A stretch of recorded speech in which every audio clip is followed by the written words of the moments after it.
So one of the first questions that pops into our head when we watch Oppenheimer, and this is something Maggie obsessed over between our second and third viewings. I think agonized is a better word. Agonized is, what does the black and white mean? Yes. Why are some sequences shot and presented in black and white here? Truly, it was so, I wanted to unpack it so badly because I knew it was an intentional thing, but I couldn't figure out what the pattern was. And I'm going to set the stage here and then throw it to Maggie, and then I'll pull it back, and I have a little theory here. Perfect. So my first kind of dummy observation, because the first viewing of the film, you're overwhelmed by everything on screen. Yeah, and you're like, it's back and forth in time and characters and try to catch up. You're hanging on in a good way, but I didn't feel like I had the brain space to do analytical work on the first viewing. Certainly not. No, I just had to like absorb for that first time. Right. Yeah. So my surface level observation is like, well, it's mostly the Strauss scenes that are in black and white. Right. And I knew that wasn't like bulletproof, but that was my general kind of idea. Mm-hmm. And looking at it on subsequent viewings,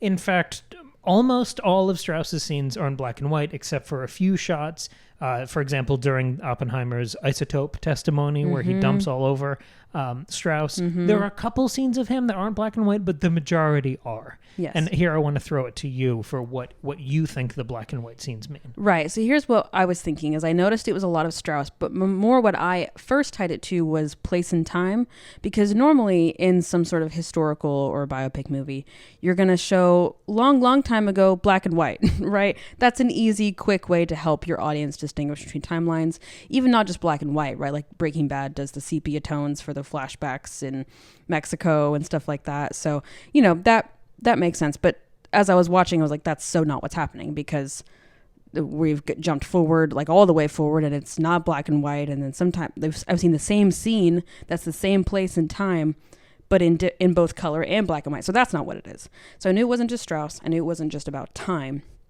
And it wasn't until about 2/3 of the way through my third viewing that I finally understood. And what I do think is true, and Cam is going to back me up on this, we've already talked about it, spoiler, is I think the black and white scenes are when we are seeing a situation from the perspective of Strauss.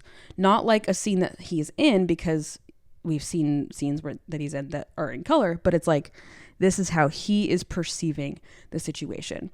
And my example to back that up is, a couple. One, which is I think a bit harder to unpack, is the scene where they're all around that table with the big centerpiece talking about the hydrogen bomb.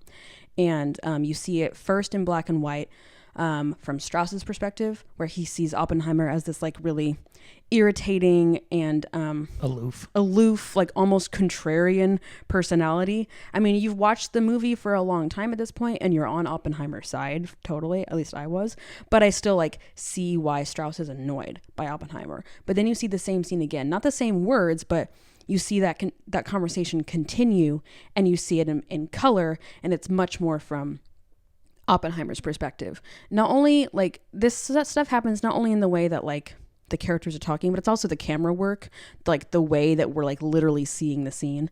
And that's even more apparent in the scene where Oppenheimer is denied his like the clearance. Yeah, the like re-upping of his security clearance. And you see the exact same moment twice. You see it when Strauss like hands him the paper and says, take your time looking through this, like we can figure this out. He's being all sneaky.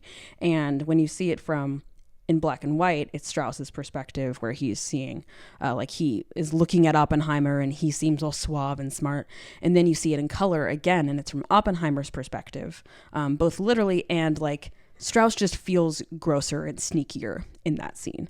So that's really what I read all of that as. And what I want to do now is watch it for a fourth time to really not only to like not to confirm my own idea, but really to try and read it that way and understand all of those scenes in the way they're meant to be read. Right. It's simpler than just being literally through his eyes. It's much more about perspective in terms of worldview. Because of all the characters and schemers and politicians and generals in this movie, Strauss is by far the most embittered, cynical, puppeteering political animal in the film. And that worldview, which is so jaded and brutal, by the end of the movie, it corrupts him entirely, and you could say reduces his view of the world from color, from nuance and depth and life and charm, down to black and white.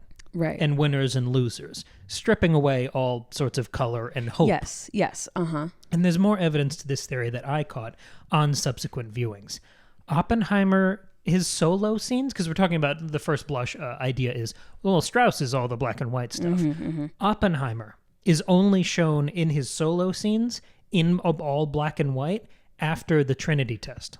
Yes. Which is the moment when the project is taken away from him and used on Hiroshima and Nagasaki. Yes. And that it becomes, I mean, we explicate this later in the movie, but that is his moment of disillusionment, which totally hardens and changes him.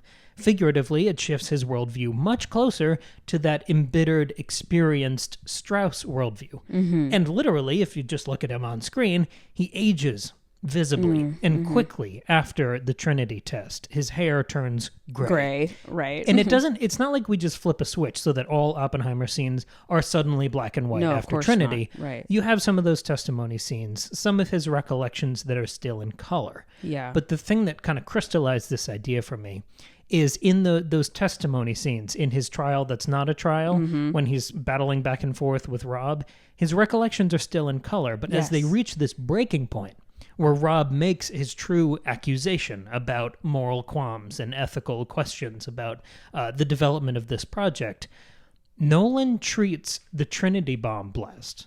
He pulls it back as like a motif and introduces this blinding white light in this tiny little not courtroom. It's almost washed in white light.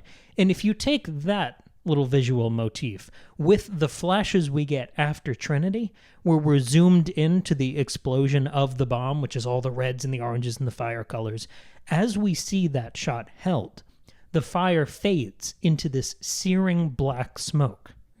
So during these moments of the bomb and the true accusation about the guy who created this bomb, you have a reduction to black on one hand and white on the other. And I think that completes and sort of full circles the black and white handoff of this movie as these men are reduced into this bitter, brutal worldview. I think that's perfect. And I think it helps, it improves upon my theory, because there are scenes, like you said, where Strauss is not there at all, but it's black and white. And so I'm like, well, how can this be just Strauss's like literal perspective? That doesn't make any sense. So you have totally expanded that and made it make more sense. And like the early scenes that are so romantic with that swirling music, with all those beautiful universities that Oppenheimer is just soaking up information. That's my favorite part of the movie. They're so colorful. They're so gorgeous. Exactly. They're so romantic and seductive. The first act is, I think, the best. I mean, it's all fantastic, but that's like my personal favorite part.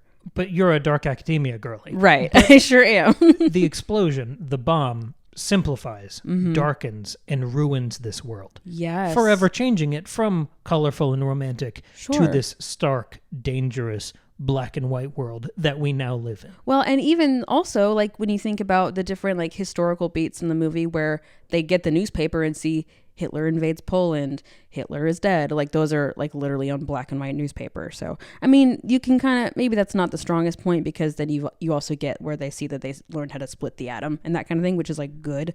But maybe not, because it leads. No, you're right. I'm so right. I'm so smart. Yeah, but that black and white newspaper also, I think, helps support that idea that you're talking about. And I think subsequent viewings will get even more out of this. Yeah. But the black and white is a great little temptation for the audience to kind of woo them into this analytical work. And yeah, it's just exactly, that's what's so great about, I mean, all of Nolan's movies, but especially this one, is it is confusing and overwhelming, but it invites you to think about and analyze and figure out the little puzzles that he's created. And it's very rewarding when you start to understand it. Not that there's one right answer to anything he's doing, but it's rewarding. You're rewarded upon subsequent viewings and more thinking about it. So it's addictive.